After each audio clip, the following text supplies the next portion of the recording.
This testimonial is brought to you by #Score, Marketing Division Sufi Guidance Channel, YouTube. मुझे बोला था कि bank पूरी फौज भी लेकर आएगी तो आपका घर ले नहीं सकती है।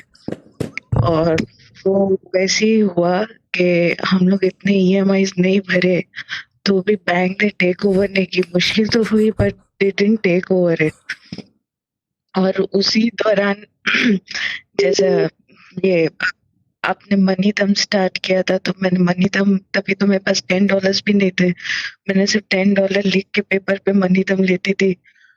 तो मुझे एक डोर टू डोर में एक डॉक्टर ने मुझे $150 दिए थे। फिर सेम डॉक्टर के पास हम लोग मेरे हस्बैंड को लेके गए, उनकी शुगर बहुत हाई हो गई थी। तो तब हम लोग इंसुलिन अफोर्ड नहीं कर सकते, तो उसी ने $100 दिया कि जाके आप इंसुलिन खरीद लो इनके लिए। तो ऐसा होता गया।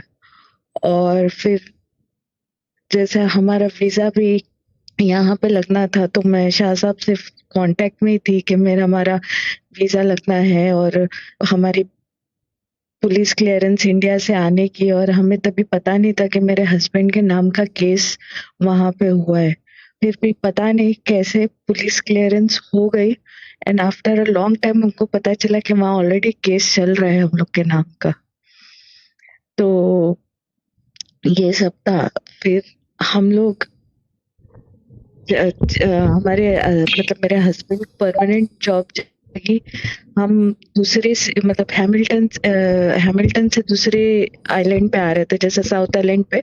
तब पैसे भी नहीं थे, तो तब शहजाद भाई का ओपन ब्रॉडकास्ट दम था। तो मैंने तब वो दम लेके कि हमारे पास बॉन्ड के पैसे जमा हो जाए। हम जा तो रहे हैं लेकिन बॉन्ड के पैसे नहीं है कि किधर हम दे के मोटल में रहे।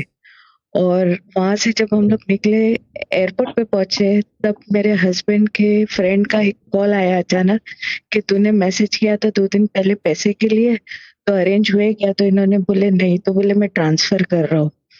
तो वो मतलब ऑन द वे हम लोगों को पैसे मिल गए। क्या बात है।